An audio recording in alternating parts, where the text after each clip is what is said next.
Hello, it's Halloween, and the Reds are about to kick off in an hour's time against West Ham. And I'd say a few people have possibly been frightened by the team lineup that's come out. We've all seen the leaked teams, and we've seen such and such a player is in and such is out. Well, they didn't turn out to be correct exactly, because the team news is we've got Alisson in goal, we've got Trent, Nat Phillips, surprise at the back, we've got Joe Gomez and Andy Robbo. We've got Hendo, Gini, and Curtis in the midfield, and Mane, Salah, and Firmino up front. It was a bit of a surprise to some of the predicted lineups. The bench has Adrian, Milner, Minamino, Jota, Shaqiri, Reece, and Nico Williams. So, there was a few ifs and buts about Matip maybe being ready, and THIAGO and Naby, and it turned out they weren't ready at all. So, if anything, maybe the leaked news is a bit of a kick in the balls for the leaker. So look, it's been an interesting team selection, I have to say. It looks like it's going to be a standard 4-3-3. Nat Phillips is in. That's the big one, folks. That's what we're going to talk about. Look, you know the story with this. If anybody wants to join us and have a chat, the link went into the Flick Sports app, and anyone that follows us in there can hit on the link and can come in and join us. And I've got one person in the back here that's ready to go, so I'm going to bring him in here now. I've got Owen from Cop On. Owen, how are you? Hello, happy Halloween. Don't know if you can see my eye makeup. I've made a special effort. It's really nice to meet you. Hello. Excellent. How's it going? How are you feeling for the game now in an hour's time? Well, I think it's interesting, isn't it? Nat Phillips at the back. I wasn't expecting it, but then for me, Reece Williams doesn't seem quite ready, for the Premier League. Champions League, no problem. I mean, hey, what's the Champions League? Premier League, the rough and tumble, especially a David Moyes West Ham fighting machine. I think it probably makes a lot of sense. But no, I think it's good. I like the call with Curtis in midfield as well. I'm really looking forward to seeing him. And the front three, I mean, Salah and Mane. I mean, we're just so lucky to be able to watch these guys, aren't we? Every week they're absolutely, pulling up trees, pulling up the whole field. How are you feeling about it? To be honest with you, man, I'm always confident, right? We could have had Nat Phillips, Sepp Vandenberg, and Reece Williams at the back, and I'd have still been confident. It's just the way I am at the moment. I've nothing not to trust the Reds with these days. But look, it is a bit of a surprise with the lineups. But have you seen the West Ham team? We'll go through the West Ham team for everyone as well. We've got Fabianski is in goal. I'm assuming this is their team, actually. Let me just double check this. West Ham confirmed lineup, right? Fabianski, Balbuena, Ogbana, and Cresswell, three-man centre defence. We've got Kufal and Masuaku as wing-backs. Royce and Soucek in the midfield, with Bowen on the right, Fornals on the left, and Haller up front. A lot of people, it's a tricky team now. I know a lot of people were worried about the threat of Mikel Antonio. Did you feel he's someone that could have caused us a lot of problems with the defensive frailties that we maybe have at the moment?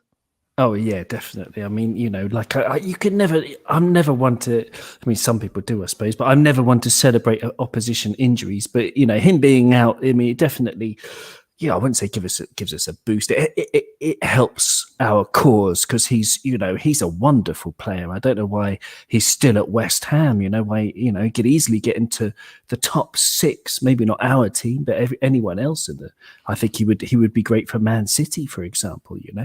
I think it's I mean, to answer your question, I mean it's nicer for us that he's out. Although I wish him well and hope he gets well soon. Yeah, just not today, which is good, because he has been a bit of a thorn in our side, it must be said.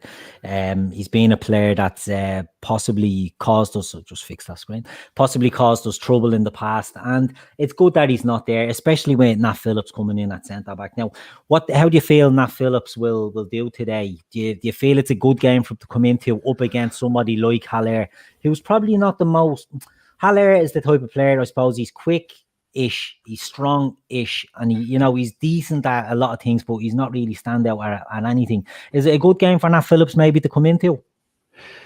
Well, I mean, I think it's tricky for him. I would say Haller. I mean, I slightly disagree with you. I think Haller has got a lot of strength, physical strength. I mean, he's not the paciest guy in the world, but he's good at, he's a unit, as they say. I mean, Nat Phillips, I'm just looking at a couple of stats from 1920 last season at Stuttgart. He actually had 19 games, 16 starts. The season before that, he had 7 starts. And the season before that, going back to 17-18, he had 10 starts. So that's 33 starts in 3 seasons. So you would expect him to be a little bit rusty. But Sebastian Haller as well hasn't been starting for West Ham. So I don't know. It's going to be very tricky, but he might do well. We can only hope. We can only stay optimistic that he will. Yeah, I mean, with Nat Phillips, I could be wrong. I think the only game he's played for us was the game against Everton. Now, he might have had a couple in the Cup, but he came back from loan, didn't need to play against Everton in the Cup last year. And after a bit of a slow start, I thought he grew into that game and he looked very impressive. And I'll be honest, I don't mind seeing him in the team. I don't mind seeing him getting a chance. But it's interesting, how other people will react to that. And I'll just go through some of the comments. Like Chris Brackett's just said in the comments that Twitter meltdowns already started with the lineup. And, it's always going to be the case. I think if Reece Williams had a start, and there would have been a Twitter meltdown.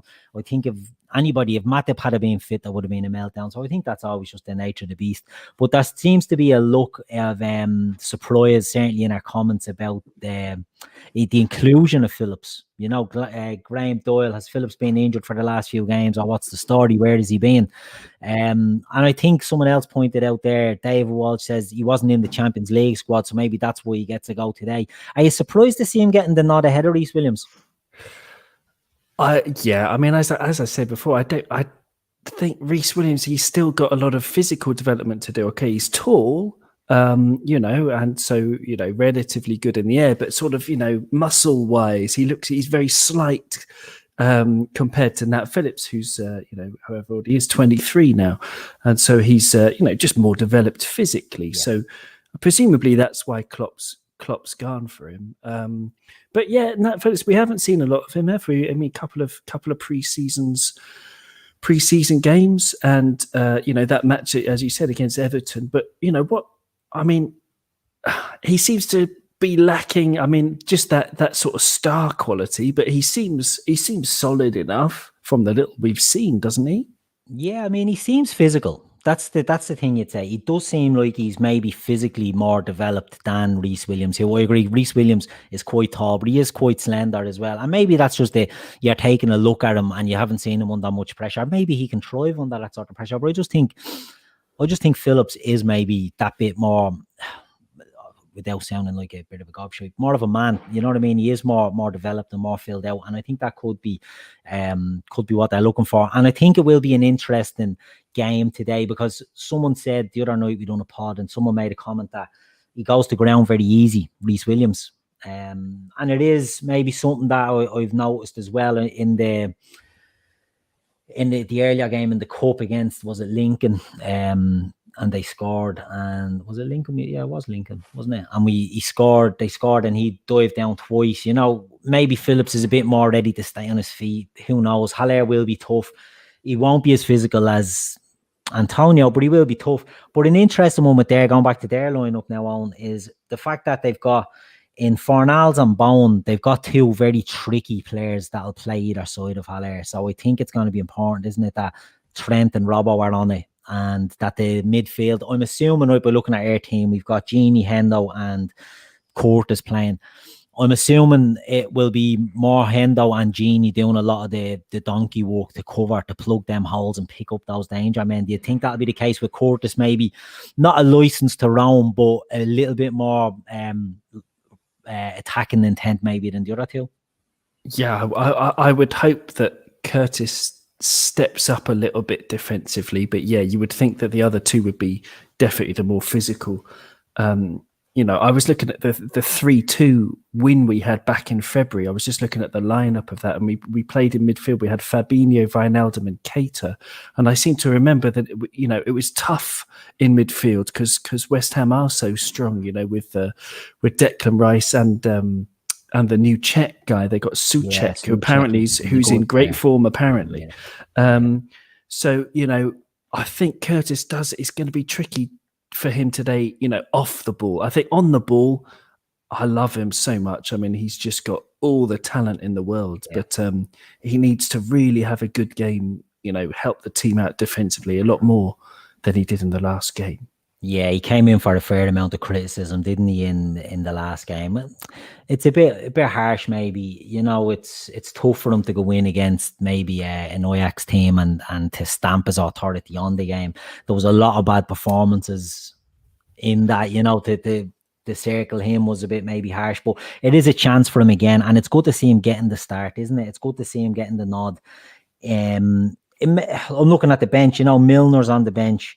Minamino, Shaqiri probably could have played in a number 10 role. So it is good for Curtis that he's getting that bit of faith by Klopp to say, yeah, look, you can do it. We have faith in you. Yeah, I've got to say, I mean, criticism of Curtis for his 45-minute performance, I thought he wasn't bad, like if you look at stats, I'm always referring back to the stats, not because they tell you everything, but they do tell you something. He had 89% passing accuracy, which is amazing, really, for someone so young. I mean, the average, for our team, for example, Milner had 70% for the whole game. So Curtis is passing on the ball. He's really good. He keeps hold of it really well. I think Klopp put him under instructions as well to not do anything fancy, to just sort of, give it to the guy next to you because he can do the fancy stuff. We've seen it. But no, I think, it was a bit harsh, the criticism of him. But yeah, off the ball, as I just said before, I think he was, there was a lot to be. He's got quite a lot to learn.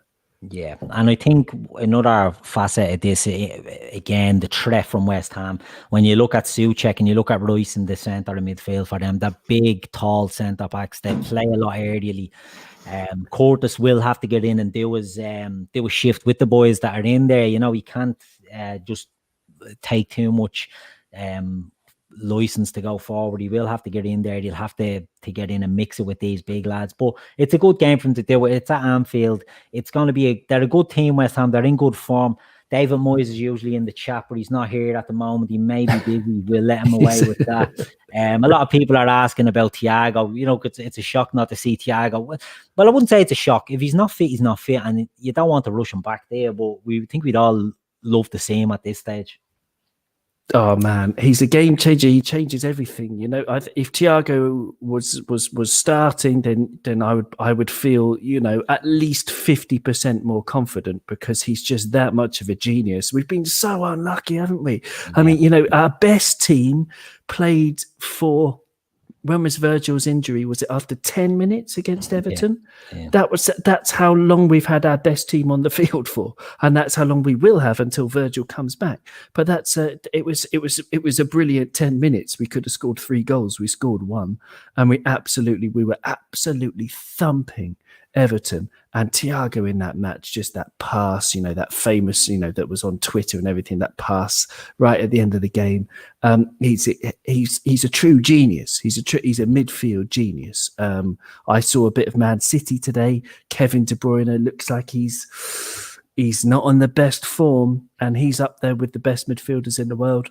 Yeah, THIAGO is really up there. I mean, if he's not the best, he's one of.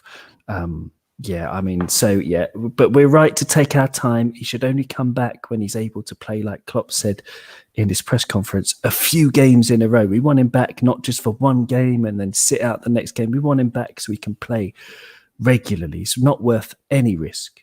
Exactly, that's the key thing. Listen, if anyone wants to join us, we'll be on for another 5 minutes or so. If you want, there's a link that was in the chat earlier.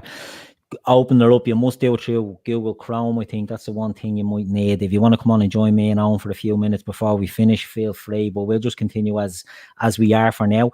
Yeah, THIAGO, it is a big miss, you know, because everyone loves to watch him. He's the type of player that we've been championing on this show for a long time. Shawnee Lawson is a huge fan, and myself and Shawnee were speaking about it before we signed him, and he is the dream player to get in there. But we just haven't had a chance to see him from between the coronavirus, the injury that he picked up, you know. But as soon as he settles in, it changes the whole dynamic of this team. So we're looking at a game against West Ham, you know, whether you've Royce and Souček in there, they worry me a bit because of that physicality, because of that height. But if you had a THIAGO in there, it wouldn't worry me at all. It's amazing what confidence a player can give you. Carl Blake's just said, yeah, we've enough to beat these, whatever team we put out will be grand. And maybe we are guilty of maybe overhyping what West Ham can offer. I mean, do you think their defence is strong if you go through that again? So they've got Balbuena, Ogbonna, and Cresswell as a back three, and then Masuaku and Kufal as their fullbacks. Now, Cresswell's a left folder. He's converted into a left-sided centre-back. Kufal is a Czech lad they've brought in. Balbuena, I think, is Paraguayan. Is it a defence that worries you, or do you think with our three boys up front that we have enough to get in and mix it, even with the five of them back there? I mean, our boys up front are you know, a match for anyone. I mean, but no, West Ham, I think they do have a good defence when I've seen them. I haven't seen them all that much. I've seen them, I think, 2 or 3 games this season. And I haven't really paid much attention to the other Czech guy. They got Kufal, but by all accounts, he's playing well.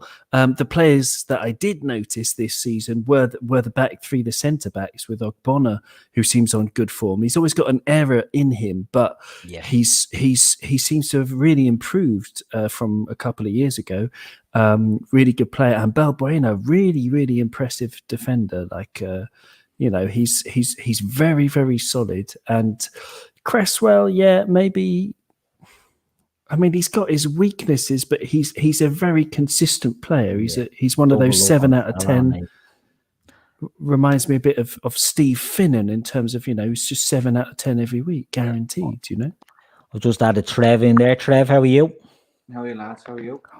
Good. Hi, we were Trev. just talking about the threat of West Ham, and maybe are we worrying too much about it? Are we overplaying it?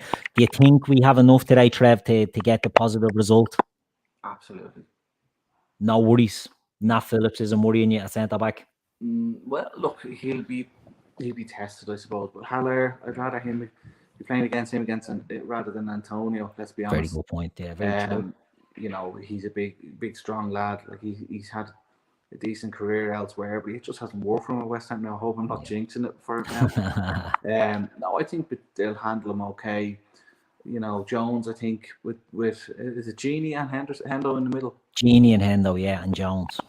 Yeah, I think Jones will flourish under those two because they'll look after him a bit more. He'll be able to express himself a bit further up the pitch, I think, as well. Which in every situation that he's ever had in that position, he's always flourished. So I think he's due a chance with the right people around him. You know, earlier in the FA Cups and things like that, he's had fringe players around him. Look, he's looking up. He has Salah, Mane, Firmino in front of him, and he has Hendo looking after him as well. So I've no fears in that sense. Nat Phillips, I think, you know, he's been decent. You know, the chances he's had.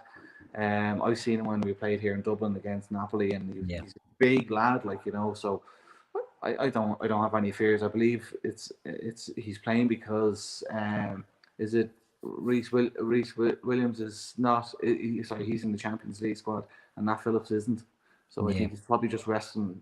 When I say resting, he's only young for Atalanta, and just focus on that.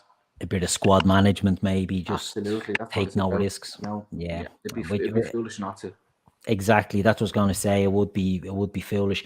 We don't have long left, lads. So what I want to do you think there's any? Who do you think is going to be the match winner for us today? Trev, I'll stay with you. Who do you think is going to be the match winner? Do you think it's one of the starting players, or could you see something springing from the bench? How do you see it going? I think just at the minute, Salah's in good form, but I think Mane is just he's just a machine, isn't he? I can see Mane either assisting or getting a goal early on. I'd like to get a goal early on. If we do, it'll settle the lads at the back as well, especially Nat Phillips coming in. No, I would hope Mane. Well, I'd see Mane getting a goal early enough, definitely. I don't know, Jones as well. I just have a sneaky feeling that Jones will just, if he can push, if he can play that, not so much, just off the front too, but certainly he'd be at the top of the diamond if they're playing a diamond. I can see Jones maybe getting something as well. Excellent. A strange show, but just why not? Give us your prediction, so Trev. Give us your prediction. I'll go 3-1. 3-1. 3-1 Liverpool, I'd say. Mane, I don't know, maybe Bobby and Jones. Why not? Why not? You might as well. And the same question to Owen. Who do you see being the game changer or the difference today, Owen? Well, I was listening to a great podcast on the LFC couch called Statisfaction, and they had some amazing stats in there. They said Mane and Salah against West Ham have combined for 8 goals in the last 6 games against West Ham, which is a great stat. So I reckon it's going to be those two. They're on fire. I reckon I'm going for a 3-2. I'm going for, yet another, I need to find some Valium or something just to stay calm a bit, because I think it's going to be another absolute, thriller. And but I think I can't see past it. One of them will get 2 goals. One of them will get 1 goal. Mane has 4 goals. I thought it was someone screaming the first time. I was like, wow, you're getting in the Halloween spirit, Trev. Excellent. So Mane scored in his last 4 against West Ham. So I could say, Sadio 2 goals, Mo Salah 1 goal, and we're going to win 3-2. Excellent stuff.